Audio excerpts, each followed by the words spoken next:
విశాఖ జిల్లా పెందుర్తి నియోజకవర్గంలో భూ ఆక్రమణలపై వస్తున్న కథనాలపై జనసేన విశాఖ రూరల్ జిల్లా అధ్యక్షులు ఎమ్మెల్యే పంచకర్ల రమేష్ బాబు తీవ్రంగా స్పందించారు. సుజాతానగర్ క్యాంపు కార్యాలయంలో ఎంఆర్ఓ, సిఐ, జీవీఎంసీ అధికారులతో అత్యవసర మీడియా సమావేశం నిర్వహించిన ఆయన భూ కబ్జాలతో తనకు ఎలాంటి సంబంధం లేదని స్పష్టం చేశారు. తన పేరు చెప్పుకుని ఎవరైనా కబ్జాలకు పాల్పడితే సొంత పార్టీ వారైనా కుటుంబ సభ్యులైనా చట్టపరమైన చర్యలు తప్పవని హెచ్చరించారు.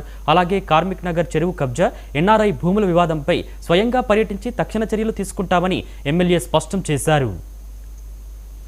ఎంఆర్ఓ గారిని కానీ లేదంటే ఆక్రమణ జరుగుతుంటే కంప్లైంట్ వస్తే ఏం చర్య తీసుకున్నామని మా సిఐ గారిని కానీ అధికారులను కూడా వాళ్ళ పరిధిలో ఏదైతే వాళ్ళని, మా పరిధిలో అయితే మా దగ్గర క్లారిఫికేషన్ తీసుకుంటే మీకు ఇంకా గత వారం 10 రోజులుగా వివిధ పేపర్లో కానీ లోకల్ ఛానల్స్లో కానీ లేదా సోషల్ మీడియాలో కానీ రకరకాలుగా పెందుర్తిలో భూముల మీద, ఆక్రమణల మీద, అలాగే గతంలో కూడా ఏదన్నా వస్తే ముందు అధికార పార్టీ ఎమ్మెల్యే మనుషులను లేకపోతే అధికార పార్టీ కూటమి నాయకులను ఒక ట్యాగ్ లైన్ పెట్టినప్పుడు మా వర్షన్ కూడా తీసుకుంటే మీకు కొంత ఉపయోగపడుతుంది, న్యూస్ రిలవెంట్గా ఉంటుందని కూడా.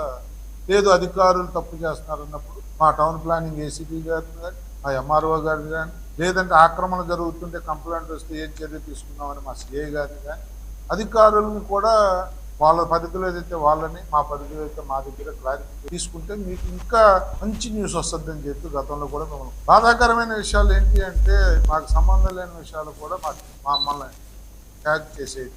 సపోజ్ ఒక విషయం ఒకటి చెప్తాను మీకు.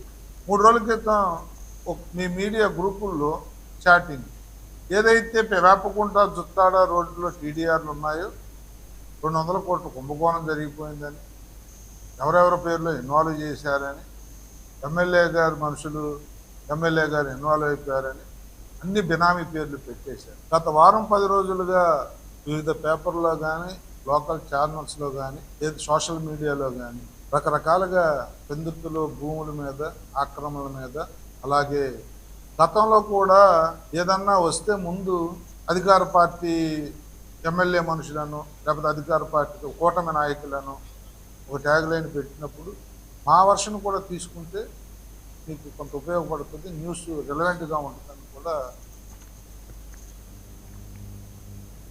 తిరుపతిలో